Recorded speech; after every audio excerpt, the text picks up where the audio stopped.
Morning मेरे बच्चों। आज हम पढ़ेंगे आपके स्टैंडर्ड 2 का हिंदी में चैप्टर 4 लालच का फल।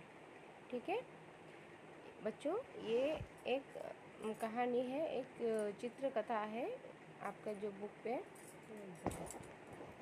गुड मॉर्निंग मेरे बच्चों। आज हम पढ़ेंगे स्टैंडर्ड 2 का हिंदी में चैप्टर 4 लालच का फल। ठीक है बच्चों, ये एक कहानी है जो कि हमको सीख देती है कि कभी भी लालच नहीं करना चाहिए और लालच बहुत ही बुरा होता है। जो भी लालच करता है हमेशा उसका मतलब फ़ायदा तो नहीं होता लेकिन बुरा ज़रूर होता है। ठीक है बच्चों, तो चलिए शुरू करते हैं पेज नंबर 20। ठीक है, तो बच्चों अपना हिंदी बुक खोलिए, देखते हैं पेज नंबर 20 चैप्टर 4 लालच का फल। ठीक है, तो बच्चों मैंने बता दिया है, इससे हम सीखेंगे कि लालच कभी भी नहीं करनी चाहिए। ठीक है, तो बच्चों देखते हैं अपना स्टैंडर्ड 2 का हिंदी बुक का पेज नंबर 20। ठीक है, देखो चैप्टर 4 लालच का फल। तो अभी पहले हम ये पढ़ेंगे और कहानी क्या है, कहानी का मतलब क्या है समझेंगे। ठीक है, तो बच्चों यहाँ पे कुछ पिक्चर्स हैं, देखते हैं।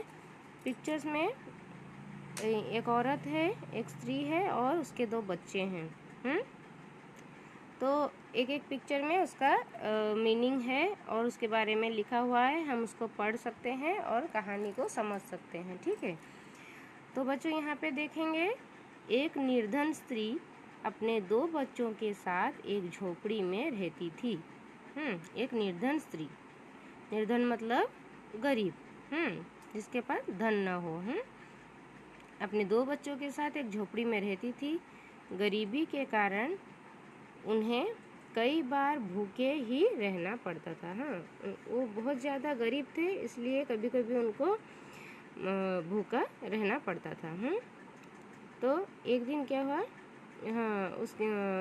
उसकी बेटी, स्त्री की जो बेटी है, उनकी जो लड़की है, वो बोली, माँ बहुत भूख लग रही है। वो अपने माँ से बताती है कि बहुत भूख लग रही है। तो उसका जो भाई है वो क्या कह रहा है, माँ क्या हमें आज भी भूखा रहना पड़ेगा? वो माँ से पूछ रहा है, क्योंकि वो बहुत गरीब है, हर दिन उनके पास खाना नहीं होता था, तो इसलिए वो कभी कभी भूखे सोते थे। तो उनका जो लड़का था वो पूछ रहा है कि माँ क्या आज भी हमें भूखा रहना पड़ेगा? अचानक उनकी झोपड़ी के बाहर लगे पेड़ पर सुनहरे पंखों वाला एक हंस आकर बैठा। एक दिन अचानक क्या हुआ, एक सुनहरे पंखों वाला, सोने का मतलब सोने जैसा पंखों वाला एक हंस आकर उनके झोपड़ी के बाहर एक पेड़ पर आके बैठा। तो उसकी माँ बोली कि अद्भुत पक्षी है। फिर उनका बेटा जो है वो बोला कि अरे माँ उधर देखो, बोला कि उधर देखो, वो क्या है? हंस बहुत प्यासा था। तो वो जो हंस था बहुत प्यासा था, उसने पानी मांगा, उसने पानी पीने के लिए मांगा। बालिका ने उसे पानी पिलाया। मतलब उनकी जो लड़की थी, स्त्री की जो लड़की थी, वो उसने उसको पानी पिलाया हंस को, और हंस प्रसन्न हो गया। हंस बहुत खुश हुआ।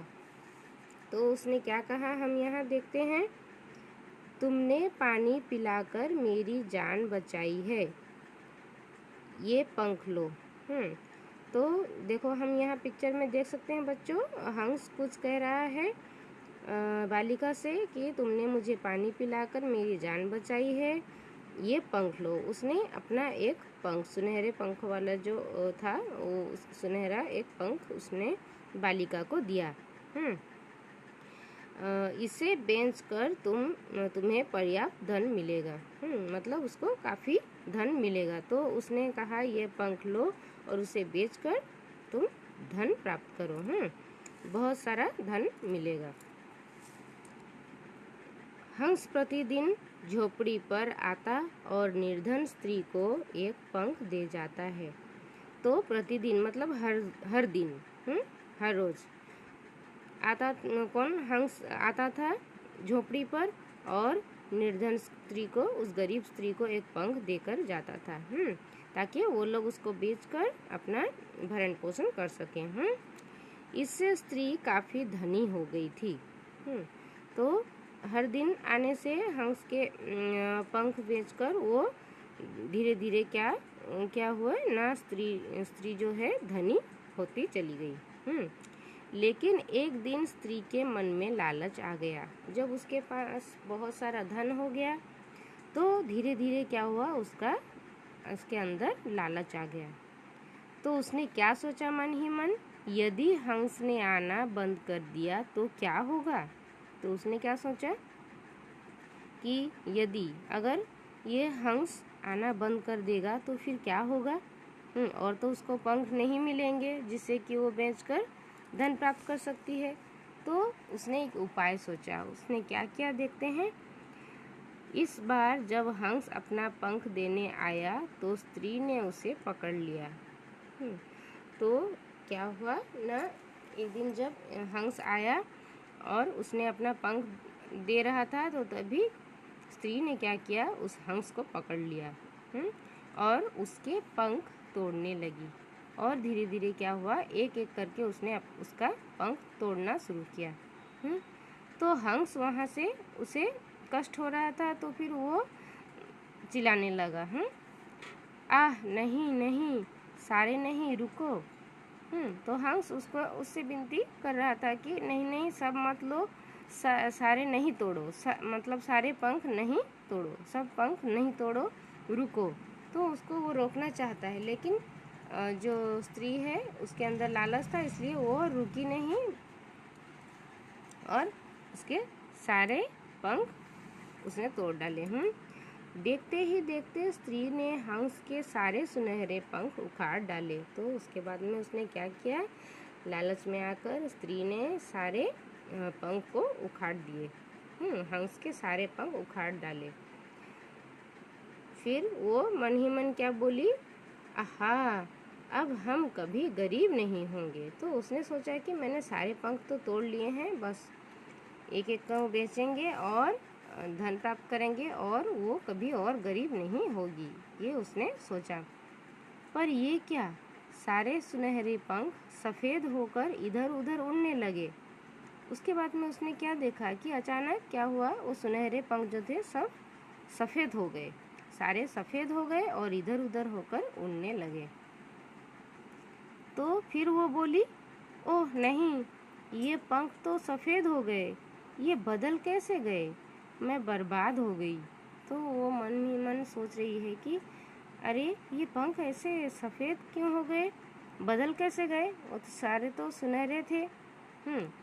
तो मैं बर्बाद हो गई। वो सोची कि अब मैं बर्बाद हो गई, क्योंकि अब उसे कोई फ़ायदा नहीं मिलेगा। ये तूने क्या किया लालची स्त्री। तो हंस ने कहा कि ये तूने क्या किया लालची स्त्री, तुम्हें मेरी इच्छा के बिना मेरे पंख नहीं तोड़ने चाहिए थे। तो हंस उसे गुस्सा करके बोला स्त्री को कि तुम्हें मेरी इच्छा के बिना, वो उसने ज़बरदस्ती उसको पकड़ लिया था और उसके सारे पंख तोड़ डाले। तो हंस गुस्सा होकर स्त्री को बोल रहा है कि तूने मेरे इच्छा के बिना, मेरे अनुमति के बिना तूने क्यों सारे पंख क्यों तोड़ लिए, तुझे तोड़ने नहीं चाहिए थे। फिर क्या हुआ, नेक्स्ट पेज देखते हैं। शीघ्र ही हंस के नए पंख निकल आए। उसके बाद क्या हुआ, फिर थोड़े टाइम के बाद क्या हुआ कि थोड़े समय के बाद फिर उसके सारे जो सफ़ेद पंख उसके निकल आए, उसके सारे पंख निकल आए, किंतु अब वे सफ़ेद थे। तो उसने क्या देखा कि उसके बाद में उस हंस का जो है सफ़ेद पंख निकल आए। तो वहीं से स्त्री क्या बोली, हे भगवान मैंने क्या कर डाला। तो देखा उसने कि उसके तो सारे पंख फिर से निकल आए। लेकिन उसने क्या कर डाला, उसने जो भी जितने सारे पंख तोड़े थे वो सारे सफ़ेद हो गए, अब वो किसी काम के नहीं रहे। तो हंस उड़ता चला गया और उसने बोला कि ये तुम्हारे लालच का फल है, कभी भी लालच नहीं करना चाहिए। तो उसने लालच में आकर, हर दिन उसको हंस पंख दे रहा था, लेकिन उसने लालच में आकर स्त्री ने सारे पंख तोड़ डाले। तो फिर वो उसको कोई फ़ायदा नहीं हुआ। और जो कुछ भी उसके पास था वो सारे ख़त्म हो गए। हंस उड़ गया। लालची स्त्री ने जल्दी ही अपना सारा धन खर्च कर डाला। तो फिर उसने क्या किया, धीरे धीरे जितना उसके पास था सारा धन उसका खर्च हो गया। और अपने बच्चों के साथ घर घर भीख मांगने लगी।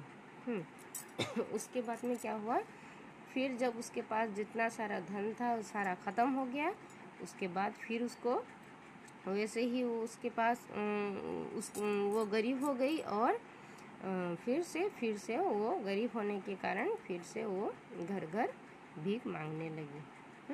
तो बच्चों, तो जो लालच में आकर वो जैसे थी बिल्कुल वैसे ही बन गई, क्योंकि वो अगर सही होती तो फिर शायद उसको कुछ भी फ़ायदा होता, लेकिन उसके अंदर लालच आ गया तो उसको कुछ मिला नहीं, और जो कुछ भी था उसके पास वो भी उससे चला गया।